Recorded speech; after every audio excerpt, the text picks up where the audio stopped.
ആ പറയടാ എന്തേ ടർഫിലാ ഫുട്ബോളാ പൊളിച്ച് ഇപ്പൊ വേൾഡ് കപ്പ് കഴിഞ്ഞല്ലേ ഉള്ളു അപ്പൊ അതിന്റെ ഹാങ് ഓവർ അല്ലേ ഇല്ലടാ ഞാനില്ലടാ ഞാൻ വീട്ടിലുണ്ട് കുറച്ച് പണിയും കാര്യങ്ങളും ഉണ്ടടാ ഓക്കെ ഹലോ അമലുണ്ടാ ഇല്ല ഞാനില്ലടാ അടുത്ത് പറഞ്ഞേ ശരി ഇല്ല നമ്മുടെ ജംഗ്ഷനിലെ മഹേഷ് ഇല്ലേ അപ്പൊ അവൻ വിളിച്ചതാ അവര് എല്ലാരും കൂടി ടർഫിൽ ഫുട്ബോൾ കളിക്കാൻ പോകുന്നു അപ്പൊ എന്നെ കൂടി വിളിച്ചു ഞാനില്ലെന്നു നല്ല കാര്യമല്ലേട്ടാ കളിക്കാനൊക്കെ പോ ചേട്ടനിപ്പേ കുറച്ച് വണ്ണം വെച്ചിട്ടുണ്ട് പഴയതുപോലെ ഡാൻസ് ഒന്നും ഇല്ലല്ലോ ഇന്ന് കളിക്കാനൊക്കെ പോയി കുറച്ച് സ്ട്രോങ് ആവ് അങ്ങനെ വണ്ണമൊന്നും വെച്ചിട്ടില്ല അല്ലെങ്കിൽ സ്ട്രോങ് ഒക്കെയാണ് ആരും പറഞ്ഞു വണ്ണം വെച്ചിട്ടില്ലെന്ന് ചേട്ടൻ സിക്സ് പാക്ക് ഒക്കെ എവിടെ അതൊന്നും കാണാനില്ല അതൊക്കെ കൊഴുപ്പടിഞ്ഞ് മറിഞ്ഞ് നീ ഓവർ ആക്കില്ലേട്ടാ ഞാൻ ഇപ്പോഴും സ്ലിം ആണ് എന്ന് സ്വയം ഇങ്ങനെ പറഞ്ഞു നടന്നു ഒരു 30 വയസ്സ് കഴിയുമ്പോണ്ടല്ലോ എവിടെ നിന്നോ ഇല്ലാത്ത ഫാറ്റ് ഒക്കെ ഇങ്ങനെ അടിഞ്ഞ് കേറും എനിക്ക് 28 വയസ്സല്ലേ ആയിട്ടുള്ളൂ 29 ആവാൻ പോണു അപ്പൊ ഉടനെ 30 ആവും പെട്ടെന്ന് 60 എത്തിക്ക് പ്രശ്നം തീർന്നല്ലോ എന്താടി എന്ത് പ്രശ്നം ചേട്ടന്റെ കൂട്ടുകാരൻ ടർഫിൽ ഫുട്ബോൾ കളിക്കാൻ പോണെന്ന് ചേട്ടനെ വിളിച്ച് ചേട്ടൻ പോണില്ല നിനക്കെന്താ പ്രശ്നം അവന് ഇഷ്ടമില്ല അവൻ പോകണ്ട അതാണ് നീ ഇവള് എല്ലാ അനാവശ്യമുള്ള കാര്യത്തിലും കൊണ്ട് തലയിടുന്നു ഈ ജച്ചുവിന്റെ ഓരോ സ്വഭാവം എന്താടേ ചേട്ടന്റെ കൂട്ടുകാരനെ ടർഫിൽ ഫുട്ബോൾ കളിക്കാൻ വിളിച്ച് പക്ഷെ ചേട്ടൻ പോണില്ലാന്ന് യവനാ ഫുട്ബോൾ കളിക്കാനാ യവനെ കൊണ്ടൊന്നും പറ്റൂല നല്ല പയ്യന്മാരുണ്ട് അടിച്ച് കരുതൽ എന്റെ കട്ടയപ്പൂടെ പണിക്കളെ കേട്ടാ അച്ഛാ പോണെന്ന് വിചാരിച്ച ഒരൊറ്റ പോക്കാണ് കേട്ടോ ഒറ്റ പോക്കാണ് നീ കളിക്കാൻ പോയി കഴിഞ്ഞാ ഇനി ഇവനെ പറഞ്ഞ് ഇളക്കി വിട്ടിട്ടേ നിങ്ങൾ അടങ്ങുള്ളൂ ഈയിടെ എങ്ങുന്നോ നമ്മൾ എന്റെ നിഞ്ചത്ത് കയറുന്നു ഏടാ ഫുട്ബോൾ ഒറ്റ അടിച്ചിട്ടുണ്ടല്ല കുട്ടമ്പുള്ള ഗോളിയെ പൊത്തുകൊണ്ട് നീര് ബോൾ അകത്ത് ഗോൾ കയറി പോവും അടിക്കാനിങ്ങ വന്നു നോക്ക് അന്ന് കാലിന്റെ മുട്ടുപോയെന്നും പറഞ്ഞ് ഇവിടെ ഫാൻസി ഡ്രസ്സ് കളിച്ച് നടന്നത് ഓർമ്മയുണ്ടല്ലോ അതങ്ങ് സ്ഥിരം ആവേണ്ടി വരും ഇപ്പൊ നിങ്ങൾ തമ്മിൽ ഫുട്ബോൾ കളിയായ കൊള്ളാലോ അവൻ വിളിക്കണ്ടല്ലോ ഹലോ പറയാമല്ലേ ഇല്ലടാ ഞാൻ ഇല്ലടാ ഞാൻ അത് ആ മനുഷ്യൻ്റെ അടുത്ത് പറഞ്ഞല്ല അങ്ങനെ പറയല്ലട്ടാ ഞാൻ വരാം പക്ഷെ ഞാൻ ഇറങ്ങത്തില്ല ഞാൻ വേണമെങ്കിൽ സബ്സ്റ്റിറ്റ്യൂട്ട് ആയി നിൽക്കാം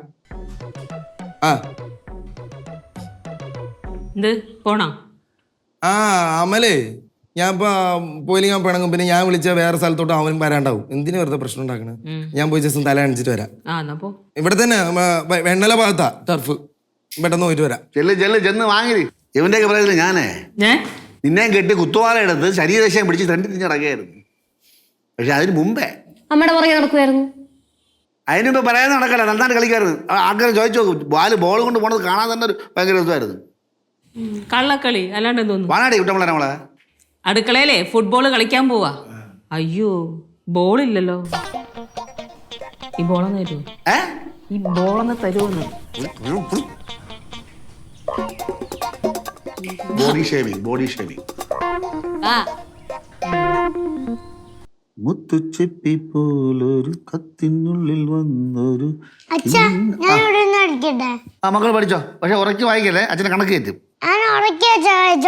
അങ്ങനെ അത് വരുന്ന വായിക്കും പോ പക്ഷേ എനിക്ക് അച്ഛൻ്റെ അടുത്ത് ഇരിക്കാനാണ് ഇഷ്ടം പിന്നെ അവിടെ ഇരുന്ന് വായിച്ചോ എന്താ അതൊക്കെ ഇവിടെ ഇരുന്ന് വായിക്കണമെന്ന് പക്ഷെ ഉറച്ചേ വായിക്കുള്ളൂ എനിക്കാണെങ്കിൽ ബഹളം തന്നെ കണക്ക് തെറ്റും അത് പലെങ്കിലും തെറ്റൂലേ നീ ഇപ്പൊ എന്തിനു ലച്ചു ഇങ്ങോട്ട് വന്നേ വെറുതെ ഒരു രസത്തിന്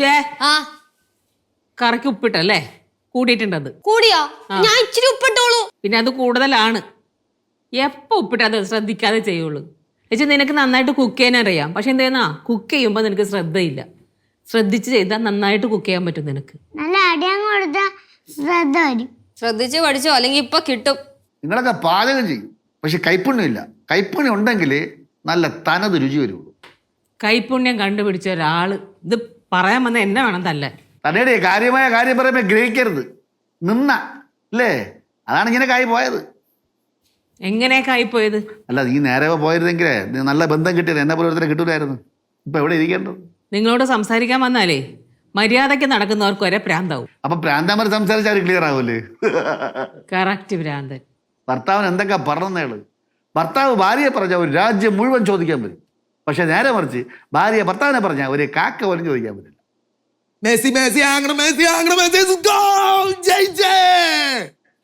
എന്തിനാണ് വീടിനടുത്ത് ഇങ്ങനെ ബഹളം വെക്കണേ എന്തിനാ ഇവിടെ കിടന്ന് വേണം വെക്കണ ഇങ്ങനെ? അമ്മ ഞാൻ ജയിച്ചെന്ന്, ഞങ്ങളുടെ ടീം ജയിച്ച്. അവള് നിർദ്ദേശിച്ചപ്പോ ഞാൻ കളിക്കാൻ ഇറങ്ങി. ഒന്നും നോക്കിയില്ല, കണ്ണും മുട്ടയൊരു കളിയായിരുന്നു. അപ്പോഴാ എതിർ ടീമാണ് ജയിച്ചല്ലേ? അത് ശരി. ഞങ്ങളുടെ ടീം വെച്ച് ജയിച്ചത് 4-1. ഞങ്ങളുടെ ടീം 4, അവര് 1. നീ എത്ര ഗോൾ അടിച്ച്? അവനൊന്നും അടിച്ചിട്ടുണ്ടാവൂല. ഒന്നും അടിച്ചില്ലെന്നാ, 2 ഗോൾ അടിച്ച് ഞാൻ. ആണോ? പിന്നെ ഇല്ലാതെ 1 കാല് ഉണക്കി ഇൻഫൂട്ടിൽ ഒരു ലോങ് ഷോട്ട്, പിന്നെ 2 പേര് വെട്ടിച്ചിട്ട് നടയിട്ടിട്ട്. അപ്പൊ നമ്മളാരും കളി കണ്ടില്ലല്ലോ, ചേട്ടൻ പറഞ്ഞതല്ലേ വിശ്വസിക്കാൻ പറ്റണേ? അയ്യോ, എന്റെ അമ്മയാണ് സത്യം, ഞാൻ ചുമ്മാ സത്യം വിടമ്മ. ഇല്ല, ചുമ്മാ ആ ഞാൻ സത്യം പറഞ്ഞാൽ ഭയങ്കര ഹാപ്പിയാണ്. കാരണം എത്ര നാളെ ഞാൻ കളിച്ചിട്ട് ഇതിപ്പോ ഇറങ്ങി ഗോൾ ഇട്ട് ഒരാഴ്ച അടുപ്പിച്ച് കളിച്ച ഉറപ്പായിട്ട് ഫോമിലാവും, സ്റ്റാമിനയൊക്കെ തിരിച്ചു തരും.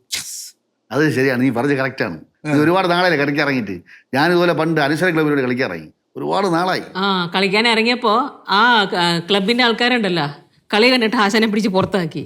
പിന്നെ ആ ക്ലബ്ബുകാർ ആ പരിസരത്തെ തടിപ്പിച്ചിട്ടില്ല. ഇതൊരു പറഞ്ഞിട്ടുള്ള കാര്യമല്ലേ?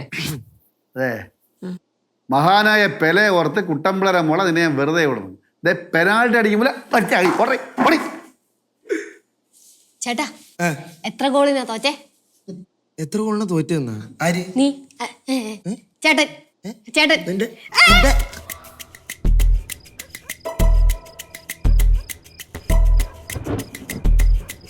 എതിർ ടീം. നീ ആയി മുളം നോക്കിട്ടോ. പടി